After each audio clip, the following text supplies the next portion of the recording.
stay here? Sorry. Thanks. Sorry. It's okay.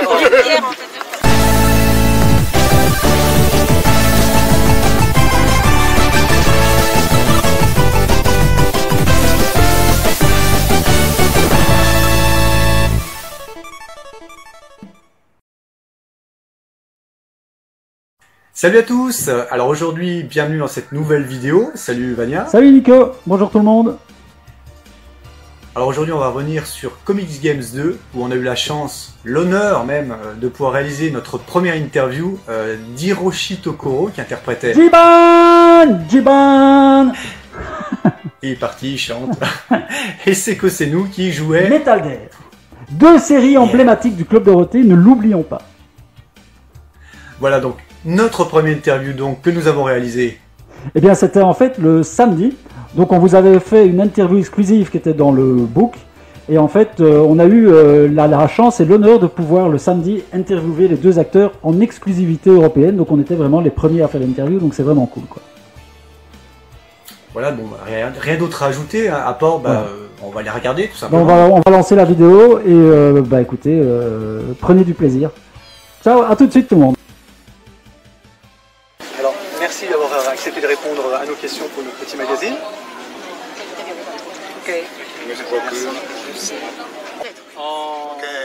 Oui, j'ai regardé votre book que vous m'aviez offert et il y a plein de choses anciennes très très sympas. Même des photos secrètes. On va approfondir un petit peu pour vous connaître un petit peu mieux. Première question, on sait que vous êtes apparu au théâtre, vous aimez bien le théâtre, vous avez commencé avec le théâtre. On aimerait savoir qu'est-ce que vous préférez jouer sur les planches.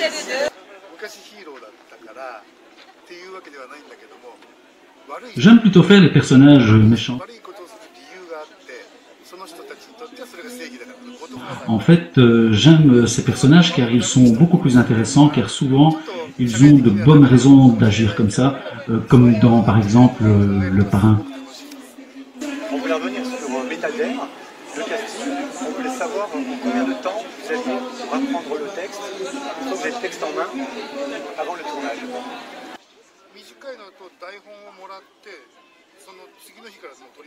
2 ou 3 jours. Mais parfois on recevait juste la veille.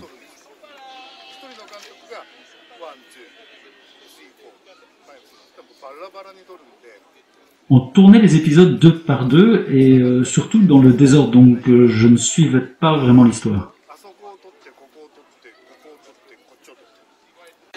On aimerait savoir aussi ce que vos proches ont ressenti quand vous avez été accepté pour ce rôle.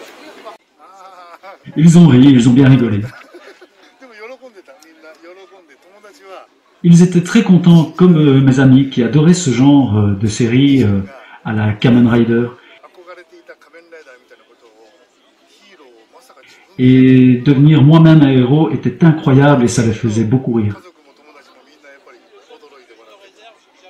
On sait que vous êtes apparu dans Charivan pour la première fois en 1983, aux côtés de Hiroshi Watari. C'était un travail très différent du théâtre, on imagine. On aimerait savoir comment vous avez été choisi pour ce rôle et comment vous vous êtes préparé justement. Non, je me souviens pas, il y a très longtemps. Autre chose, on voulait savoir si vous avez pu insuffler une partie de vous, de votre expérience dans ce rôle, ou si vous aviez pu apporter des éléments lors du tournage, peut-être modifier certaines scènes ou autres.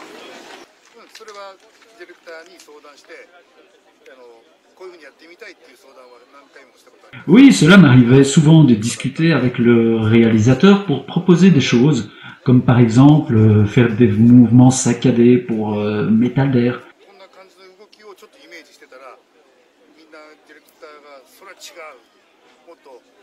Mais le réalisateur voulait que je sois beaucoup plus humain. Justement, en parlant de l'armure, on aimerait savoir, puisque vous avez eu la chance de la porter, quelquefois pour certains épisodes, on voulait savoir si c'était confortable.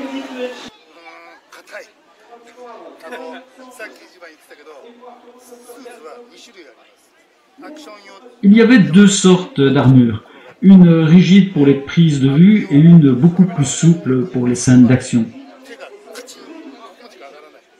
J'ai plutôt porté la rigide. Ce qui était assez drôle, c'est qu'il y avait sur le tournage 3 métalders, comme pour Jiban, il devait y avoir 3 Jiban pour les différents plans. Et il fallait combien de temps pour la mettre? Tout seul, c'était impossible. Il devait y avoir 3 personnes pour m'aider à l'enfiler. Et cela pouvait prendre jusqu'à 20 minutes. Justement, dans les scènes d'action, on aimerait savoir si vous étiez coaché par des membres de la JAC.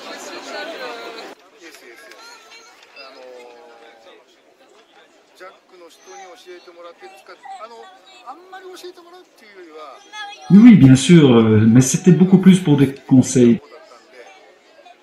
Car c'était surtout les cascadeurs qui s'occupaient des scènes d'action.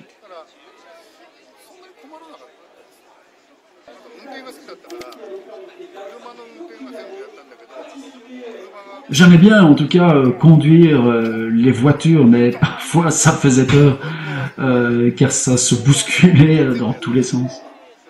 On a une petite question aussi, peut-être un petit peu plus sur les coulisses. Vous avez communiqué de très belles photos de tournage, on vous en remercie d'ailleurs infiniment.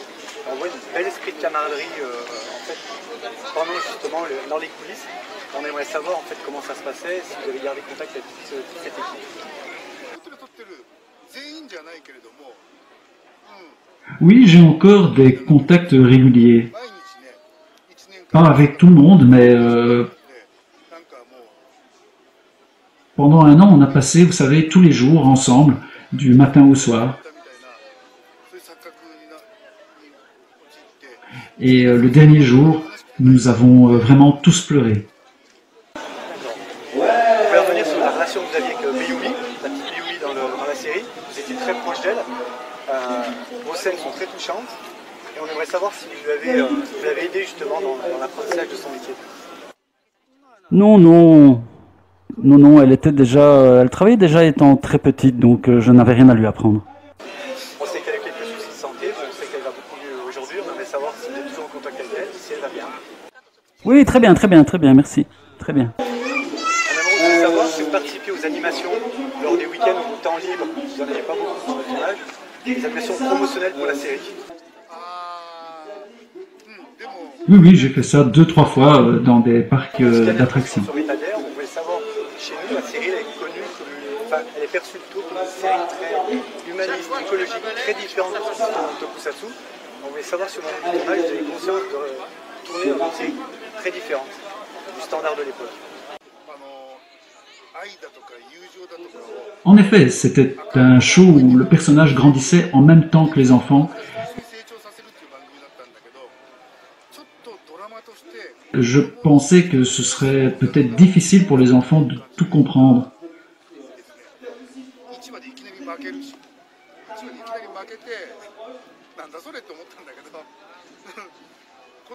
Je trouvais très étonnant que dans les premiers épisodes, le personnage perdait contre les méchants. C'était assez étonnant. Justement, pour Jiraiya, c'est une œuvre qui est perçue chez nous comme différente dans le Tokusatsu, qui aborde un petit peu le milieu des ninjas, alors que nous on voyait plutôt tout ce qui était science-fiction ou dans le présent. Et pour nous, c'est une fenêtre sur votre pays, une culture. Donc on voulait savoir si vous aviez conscience de participer à une œuvre plus récréative bien sûr, mais aussi culturelle. Oh non. On s'amusait juste à faire des gestes ninja. C'était marrant. C'est tout.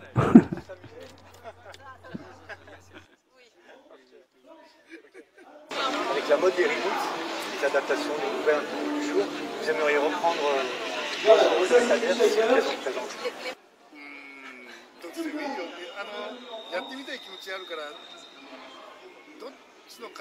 présente. Si l'occasion se présente, je veux dire que je ne cherche pas après cela, mais oui, pourquoi pas. J'aimerais aussi connaître maintenant un petit peu quelle était votre actualité.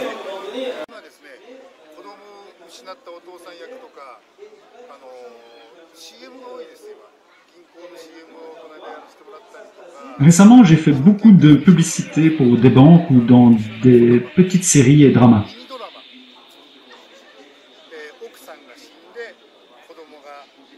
Là, je joue un père qui a perdu sa femme et qui s'occupe seul de sa fille.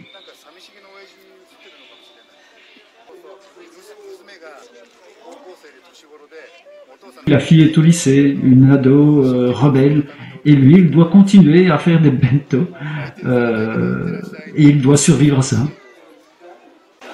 On avait aussi une petite question justement sur l'application de la loi. C'est très dur, très martial. Vous qui êtes travaillez dans un grand cabinet d'avocats, on aimerait savoir si vous défendriez Djiban à un procès. C'est une bonne question, mais non, je ne pourrais pas y répondre. Mais peut-être, ce serait intéressant. Question pour vous. On voulait savoir ce que vous pensiez des fans, comme vous voyez ici en convention, qui continuent à essayer de faire la promotion du tokusatsu. Comment vous voyez ça? Est-ce que ça vous fait plaisir de voir qu'il y a autant de fans de ce genre de programme?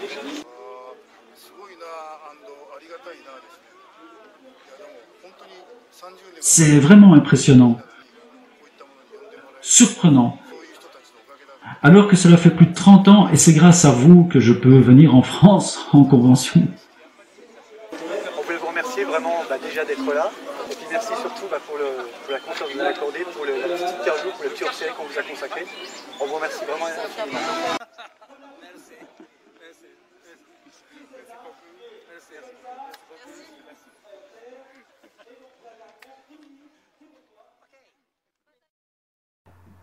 Eh bien, nous voilà de retour après cette petite interview de Hiroshi Tokoro et Seiko Seno. Salut Nico, à nouveau, hein, voilà. Salut, j'espère que la petite vidéo vous a plu, la petite interview vous a plu. Nous, on a pris beaucoup de plaisir à la faire, en tout cas. Voilà, donc comme on a dit en début de vidéo, soyez quand même indulgents, c'est notre première interview. Forcément, n'oubliez pas que c'est une interview complément de ce qu'on avait déjà fait dans le petit book, hein, Nico. Donc voilà, donc les questions, on va dire principales, avaient déjà été posées dans le book. Donc là, c'est vraiment un petit complément. Il faut donc excuser peut-être un petit peu Monsieur Tokoro d'être un peu plus taiseux que Seno, mais ça, bon, c'est un trait de caractère, donc ça, on sait rien y faire vraiment. Qu'est-ce que t'en as pensé, toi, Nico, quand t'as posé les questions? Alors, comme tu as dit, c'est notre première, donc on avait un petit peu les chocottes. Finalement, ça s'est plutôt bien passé. Ils ont joué le jeu. Ils ont autant joué le jeu que pour l'interview qu'on avait fait d'eux pour leur série, justement. Donc ça, c'était plutôt sympa. Puis ils sont allés un petit peu plus dans le détail, donc ça, c'était intéressant. Puis on avait surtout le concours de Noëlla qui nous a fait un super travail d'interprète au top. Voilà, j'espère aussi que le petit doublage que j'ai effectué, enfin doublage, plutôt voix off que j'ai effectué sur les réponses vous a plu. Voilà, on était parti dans un truc que peut-être c'était peut-être difficile parfois sur téléphone de suivre des sous-titres, donc on s'était dit tiens doubler, puis voilà, c'était une expérience pour nous d'essayer de le faire. On l'a pas fait pour les questions parce qu'on entendait quand même suffisamment, je pense, Nico, donc là on a plutôt sous-titré. Donc voilà, enfin plutôt parce que j'ai mis les questions au-dessus. Alors je sais pas comment on peut dire, sous-titré. Surtitré. C'est un nouveau concept, le surtitrage. Donc voilà. On ose des choses, on teste en fait des nouvelles techniques. Alors on peut quand même préciser aussi un truc. Cette interview à la base elle n'était pas faite pour être diffusée en vidéo. Ouais, voilà. Mais on s'est dit que ce serait quand même sympa pour les acteurs qui ont été très cool. Et puis surtout pour vous, les lecteurs, et puis surtout vous qui nous suivez, de vous la proposer en vidéo, faire un petit travail un petit peu sympa, une petite vidéo souvenir en plus de Sorg. Voilà, exactement. En tout cas, ça a été une super expérience. Il faut remercier, je pense déjà, les organisateurs de la convention, donc David Cavella et Patrick Berluti. Patrice, forcément, et sa femme Amandine, qui a joué les interprètes avec Noëlla. J'ai envie de faire une chanson nouveau. Allez, vas-y, tu en meurs d'envie. Amandine et Noëlla, les traductrices d'enfer. Amandine et Noëlla. Bon, on va pas faire chier plus longtemps. Le CD sort bientôt. Voilà. Forcément, monsieur Hiroshi Tokoro et Seiko Seno, hein, il me semble que c'est la moindre des choses. Ouais, si on les oublie, on est con, quoi. Qui veux-tu encore remercier, Nico? Je pense qu'il y a encore Michel Barouille. Michel Barouille. Il y a Florian aussi, l'animateur, qui a fait Florian, l'animateur. Un travail Monsieur Garcin. Monsieur Garcin. Alexis, Talon et Amandine. Voilà. C'est nous, ces tendres moitiés qui nous ont fait une chouette affiche et puis qui ont surtout fait des chouettes illustrations tout au long du salon. Voilà, et qui ont été très sympas pendant tout le salon. Radio Anime, t'as cité. Ouais, Radio Anime. Non, je ne l'avais pas cité, mais Radio Anime, on a fait une très chouette aussi expérience avec eux de faire notre première petite interview à nous, donc c'était sympa, c'était marrant à faire. Et puis il y a aussi Tokuscope. On a quand même passé 48 heures avec eux. Voilà, donc, oui, donc on les remercie pour ces 48 heures passées à côté de nous, donc nous ne les oublierons jamais, bien sûr. Non. Ça, voilà. Donc, voilà. Merci en tout cas à tout le monde, à ceux aussi qui sont venus nous voir, ceux qui ont acheté notre book, ceux qui regardent peut-être cette vidéo. Donc, soyez indulgents, on essayera de faire beaucoup mieux les prochaines fois. On a acheté un petit peu de matériel d'ailleurs, hein, Nico. Ne cachons pas ce fait. Ouais. On a fait, voilà, on a déboursé un petit peu quelques euros pour essayer de faire mieux les prochaines fois. Voilà. Nico. Promis, on va s'améliorer. Ben voilà, écoutez, partagez cette vidéo, mettez des petits commentaires et des pouces bleus. Et eh bien, salut tout le monde. Ciao. Salut Nico, tous. salut. Ciao. Bye.